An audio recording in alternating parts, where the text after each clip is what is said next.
The town that didn't lock its doors, Willow Hill, Ohio, 1996. The kind of town where the post office still had a bell on the door, where the diner poured coffee you didn't have to ask for, where the sheriff waved with 2 fingers on the steering wheel and knew every dog by name. Population, just over 2,000.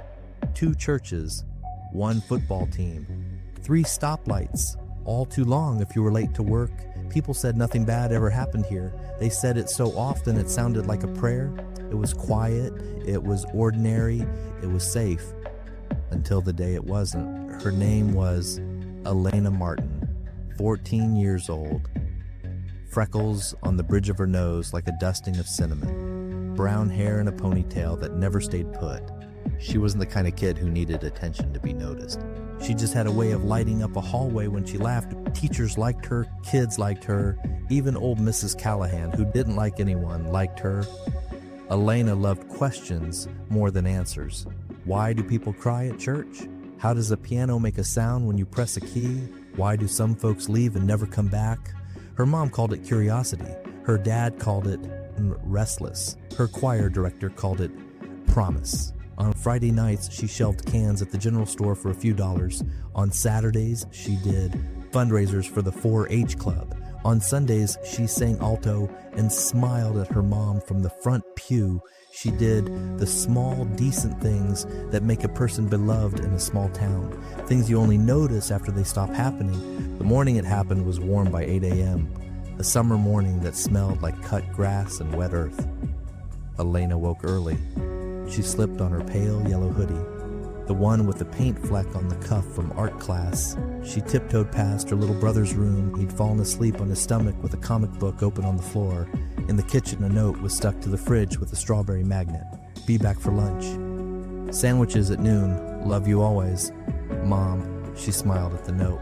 She didn't eat breakfast. She filled a canvas tote with 6 boxes of oatmeal raisin cookies, tied the straps into a knot, and tucked a pencil behind her ear like she was going to write something down the second it came to her. It was cookie drive day. Her route, the houses along Mill Creek Road, a 10-minute walk if you didn't stop to talk, 20 if you waved at every porch. Alayna waved at every porch. She stepped onto the front stoop barefoot, felt the cool plank under her feet, then slid into her sneakers. She took one last look at the living room, the crocheted blanket draped over the couch, the VCR blinking 12:00, the photo of her family from last Christmas, and then she pulled the door closed gently behind her. The screen door made that little creak her mother always meant to oil, the sound you don't notice until you miss it. Willow Hill moved slowly on Saturdays. Mr. Mendoza was already sweeping the sidewalk in front of the barbershop. A radio crackled with a ball game from 3 counties away. Somewhere, a lawnmower coughed to life and then gave up. Alayna turned onto Mill Creek, the tote bumping against her hip. She rehearsed her pitch in her head. Hi, I'm with 4-H. Cookies are $5. Money goes to the animal shelter, and smiled at how proud Mrs. Graham would be when she heard. At 10:42 a.m., Mrs. Callahan saw her from the porch. She raised a hand. Alayna raised hers back. A simple little wave, the kind you do 100 times in a town like this. It would be the last confirmed sighting. No one heard a scream. No one heard a car door slam. No one saw a struggle. The road curved. The woods thickened. The sun climbed. And the girl with the yellow hoodie disappeared into a space between moments. By noon, the house felt wrong to Denise Martin. She couldn't explain it. Something about the quiet. Something about the second hand on the kitchen clock that seemed louder than usual. She set out 2 plates. She cut the crusts off the peanut butter sandwiches because Alayna didn't like the heels. She poured lemonade into glasses that fogged with condensation. 12 o'clock came and went. 12:15, 12:30. Denise went to the porch and scanned the road. She told herself to be calm. Alayna was a talker. Alayna stopped to help. Alayna lost track of time. By 1, the lemonade tasted metallic in Denise's mouth. She dialed 3 numbers that she never wanted to dial. CAL on speed dial for her husband at the depot, and then, after a pause that felt like a cliff, the sheriff's office. Tom, she said, because everyone knew the sheriff. It's Denise. I think something's... "Can you check if anyone's seen Alayna on Mill Creek?" Her voice was steady. Her hand was not. By 1:15, Denise was knocking on doors. By 1:45, she had circled the block twice, calling her daughter's name until the syllables sounded strange. At 2:13 p.m., she stood in front of a deputy's desk with Alayna's school photo in her trembling hand. "She doesn't wander," Denise said. "She doesn't run off. She's with 4H. She was delivering cookies. She should have been home for lunch." The deputy asked for a recent picture. Denise had 3: school, church, Christmas. "Do you have something she wore today?" he asked gently. "Pale yellow hoodie," Denise said. "The one with the paint." She stopped and swallowed. "Please." Sheriff Tom Rourke stepped out of his office. He looked tired like he always did, because small towns don't keep time. They keep people. He knew Denise, and he knew Alayna. He knew what this could be, and what he prayed it wasn't. "We'll start now," he said. By 3 p.m., a call went out for volunteers. By 4, the community center was full of people with maps and highlighters. By 5, they were shoulder to shoulder along Mill Creek Bridge, looking down at the slow brown water and the tangle of reeds that caught soda bottles, driftwood, and sometimes worse. A helicopter thumped the humid air. 2 bloodhounds sniffed the shoulder, circled once, then twice, then pulled hard, and lost interest 50 yards past the bridge, noses up, trying to find what wasn't there. They searched the drainage culverts. They searched the old depot where kids carved their initials into the soft pine. They searched the edge of Buckley's field, where the grass grows tall and the ground hides dips you don't see until you twist an ankle. They found footprints that could have been hers. They found bike tracks that belonged to a boy no one liked. They found nothing that stayed true under a flashlight. Keep going," the sheriff said. "Please," Denise whispered. By sundown, 80-plus people had combed Willow Hill like a family looking for a lost photograph. They didn't know what they were looking for. They only knew what they were trying to save. Teenagers handed out bottles of water that tasted like plastic. Teachers paced the tree line. Clark Martin, the father, stood with his hands on his hips, saying nothing, staring at the curve of the road where he half expected his daughter to emerge like a punchline to a cruel joke. The sun slid behind a row of oaks and turned the world the color of a bruise. Someone started a prayer and then forgot the words. Someone said her name and then didn't say it again. "Call it for tonight," the sheriff finally said, "because even hope needs rest. We start again at first light." Denise didn't go home. She sat on the front steps with the porch light on and watched the road that had always given more than it took. She waited until the insects hummed louder than the clock, until the lemonade went warm, until the word missing became a shape in her mouth and not just a thought in her head. She slept in the chair by the window. She kept her shoes on. At 3:17 a.m., a dog barked twice and then went quiet. At 4:52, the sky began to lighten and the birds started up again like they didn't know what had happened. At 6 o'clock, Denise stood, stretched the ache from her back, and whispered to the empty room, "Come home." The first 48 hours. Morning in Willow Hill felt different that Sunday. It was still the same town, the brick post office, the diner with chipped mugs, the smell of fried bacon drifting down Main Street. But something was missing. Something was wrong. It wasn't just the absence of Alayna, it was the presence of fear. By 7 a.m., Sheriff Tom Rourke had the search grid redrawn on a folding table outside the community center. A grease pencil traced through yards, alleys, creek beds. Coffee steamed in paper cups, but nobody drank it. Volunteers gathered in knots, their voices low. You could hear the sound of boots scuffing gravel, the faint clink of metal flashlights against belt loops. Denise Martin stood off to the side, arms wrapped tight across her chest. Her husband, Clark, had one hand on her shoulder, not holding her back, just holding her up. Sheriff Rourke cleared his throat. "All right, folks, we're treating this as an active missing person case. That means every detail counts. Every sighting, every scrap of clothing, every footprint." He didn't say what else it could be. He didn't have to. The first team headed west toward Mill Creek Road. Another moved south toward the woods near Buckley's field. 2 deputies canvassed every house within a mile radius. At 9:12 a.m., a deputy named Rachel Devereaux called over the radio. "I've got something," she said. Everyone stilled. You could feel hearts pause mid-beat. It was a hoodie, pale yellow, crumpled in the ditch beside a stretch of road no one walked unless they were taking a shortcut to the old grain silos. Denise gasped before she even saw it, but on a closer look, it looked different from Alayna's hoodie. Though she was certain it wasn't hers, they needed to handle it with care as potential evidence. The deputy picked it up with gloved hands. It was damp, as if it had been there overnight. There was no blood, no tear in the fabric, just a hoodie. They bagged it as evidence. They photographed the area from every angle. They searched 10 yards in all directions. They did not want to miss anything. They needed to be sure each time. Sheriff Rourke ordered the road shut down. He had deputies walk side by side, eyes scanning the gravel shoulder for anything else. A shoe, a scrap of paper, a dropped cookie box. They found one oatmeal raisin cookie crumbled and damp. They found tire tracks, but in a small town, tire tracks meant nothing. Everybody's tires looked the same after a rain. Still, Rourke had them cast the impressions. Later, he'd stare at the plaster molds on his desk and wonder if they meant something, or if he was just chasing ghosts. By midday, the local news vans had arrived.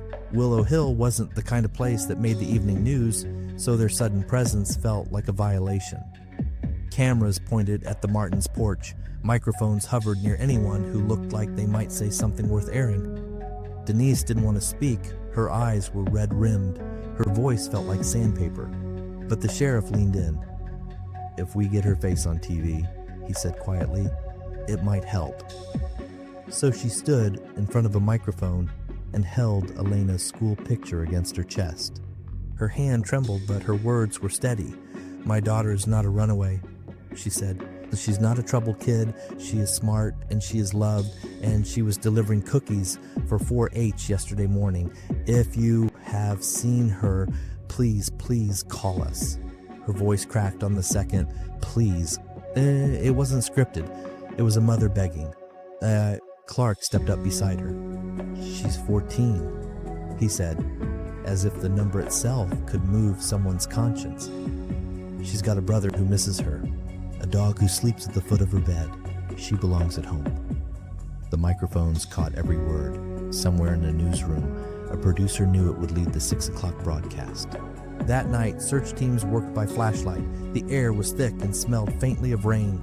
Insects whined against the beams of light. A deputy waded into the creek, water up to his knees. A volunteer raked through brush with a garden hoe. Somewhere in the dark, a dog barked again, short, sharp, and urgent. But when they reached it, the barking stopped. It was just an empty yard. By midnight, the sheriff called them back in. "Get some rest," he said, though he knew most wouldn't. "We start again at sunrise." At 3 a.m., Denise sat in the living room with the TV on mute. The glow from the screen lit her face in pale blue. She kept expecting to hear footsteps on the porch, the squeak of the screen door, the breathless "Mom!" That would end the nightmare, but the only sound was the clock ticking. Each second felt heavier than the last.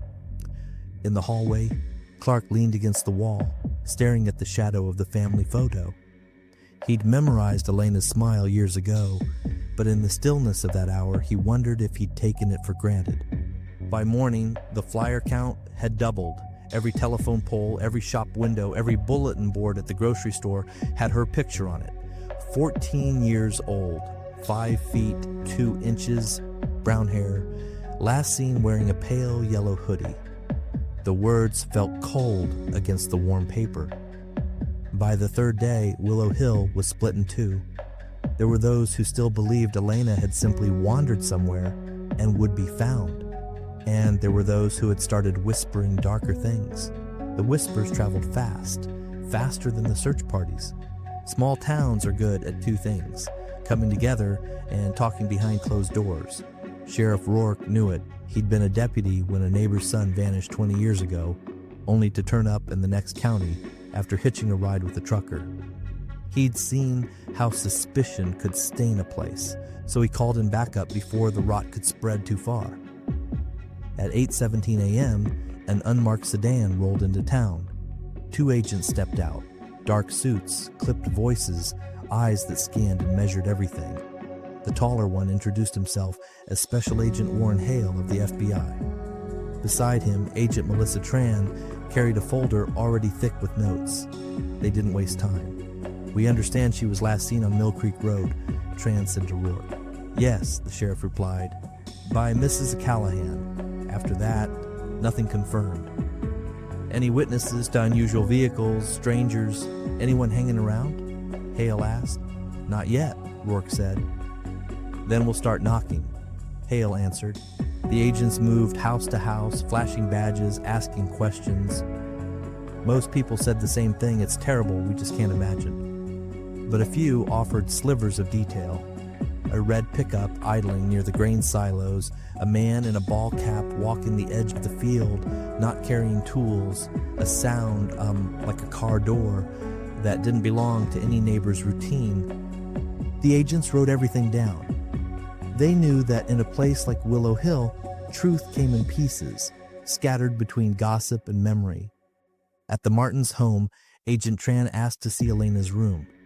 Denise hesitated at the doorway. It felt like letting strangers into a sacred place, but she nodded. The room was neat. Too neat, Denise realized. A bed made, books stacked in a perfect tower, her tote bag still on the desk, with a pencil clipped to the strap. Tran's gaze fell to the dresser. A framed photo showed Alayna at last year's county fair holding a blue ribbon for her pie contest entry. "She's smiling with her whole face," Tran said softly. "She always does," Denise replied. Hale crouched near the closet. "Any friends she was especially close to? Anyone she confided in more than you?" Denise shook her head. "She tells me most things, or she did." Meanwhile, across town, Clark Martin was answering a different set of questions. The agents wanted to know about his co-workers, his schedule, his truck. It wasn't accusatory, not yet. But Clark felt the shift. They were tightening the circle. He left the station wondering if he was a suspect in his daughter's disappearance. Denise sat at the table, her hands around a coffee cup gone cold. "They're looking at us," Clark said quietly. "They have to look at everyone," Denise answered, but her voice lacked conviction. That evening, the FBI set up a command post in the community center. Maps of the county lined one wall. Pinned photographs showed possible routes, culverts, abandoned barns. A whiteboard listed every person who'd seen or heard anything, and every name that had come up twice. 2 names already had underlines. Neither belonged to strangers. By the 4th day, the town's patience began to fray. At the diner, people lowered their voices when the Martins walked in. At the gas station, a man muttered something Clark didn't quite catch, but the tone was enough. Search parties still formed, but they were smaller now. Some said they had to get back to work. Some said they'd done their part. Others just didn't want to be the one who found something they couldn't unsee. And beneath it all, a question took root. If a girl could vanish in Willow Hill, then maybe Willow Hill wasn't what they thought it was. On the morning of the 5th day, Sheriff Rourke found Denise on her porch, her hair loose down to her shoulders, her eyes ringed with exhaustion. She had her arms on her legs as she seemed lost to the world. "They want to do a press conference," he said. "They think it could shake something loose." Denise stared at the road. "Will it bring her home?" she asked. Rourke didn't answer right away. "It might bring someone forward." She nodded. "All right, I'll talk." That afternoon, Denise and Clark stood behind a podium, flanked by the sheriff and the 2 FBI agents. Flashes popped from cameras. The air was thick with the smell of asphalt baking in the sun. Denise gripped the podium like it might anchor her. She looked into the cameras and spoke directly, as if she were talking to one person, the right person. "If you have her," she said, "please let her go. She's just a girl. She's not a threat to you. She's my daughter. She's our family. Please." Her voice broke on the last word. Agent Hale stepped forward to answer questions, but Denise kept her eyes on the road, as if expecting a pale yellow hoodie to appear at the curve. That night, the Martins went home to a house that didn't feel like theirs. The porch light burned like a beacon. Inside, the air was too still. In the living room, Denise pressed her palms together and whispered, "Tomorrow. Tomorrow they'll find something." But in the quiet, Even she wasn't sure she believed it. On the morning of the 6th day, the air in Willow Hill was heavy and wet, like the sky was holding its breath. The search grid had expanded beyond the town's borders. Deputies walked through knee-high weeds, their pants soaked from the dew. Volunteers trudged along fence lines, poking the ground with sticks. By mid-morning, the search had reached Harper's Pond, a murky stretch of water on the edge of an old farm. It wasn't deep, but it was still and brown, ringed by cattails and overgrown brush.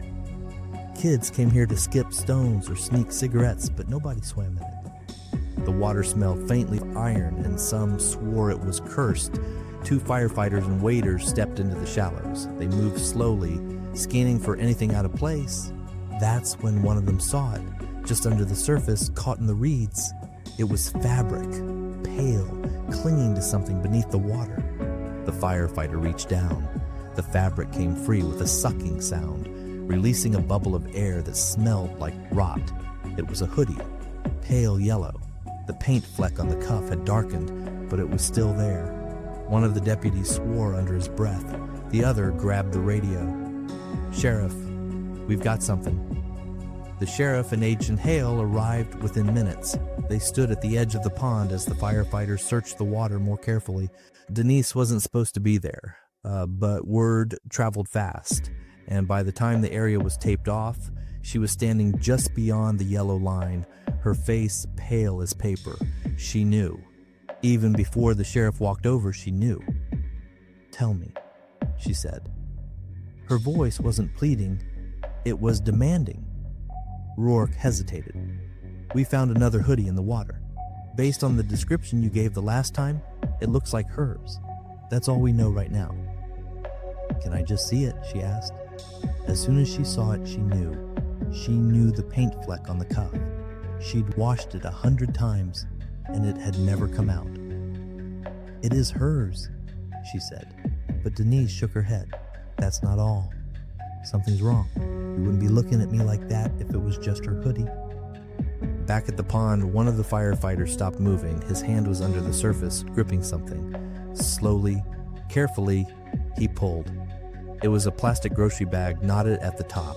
Inside, something pale and heavy shifted with the water. When the bag split, a shoe tumbled out. Small, scuffed at the toe. The same brand Alayna wore, the same size. Agent Tran knelt beside the bag. Tag it, photograph everything. And the shoe wasn't proof of what had happened, but it was proof that they were looking in the right place, and proof that whatever had happened had been deliberate. The FBI brought in divers. The pond was small but choked with silt and debris. They pulled up branches, soda cans, and old tire. Every few minutes, Denise flinched when something broke the surface, but by late afternoon, they called it, nothing else. Just a hoodie, just a shoe, just enough to confirm the fear that had been coiling tighter each day. That night, the Martins sat in their living room in silence. The TV was on, but no one was watching. Outside, the porch light glowed against the dark. Clark finally spoke. "They didn't find her." Denise stared at her hands. "They found enough," she said. In the FBI command post, Agent Hale circled 2 names on the board. Then he drew a 3rd line, connecting them to a place, Harper's Pond. "Start there," he said to Tran. "Someone brought her here, and someone knows why." Tran glanced at the map, then at the sheriff. "By the end of this," she said, "you're going to know more about your neighbors than you ever wanted." Rourke didn't answer. He just looked out the window toward the dark horizon, where the water lay still and silent, holding his secrets. At Crime Chronicles, every crime leaves a trace, and we follow it. For more true crime stories, subscribe to our channel at Crime Chronicles 365.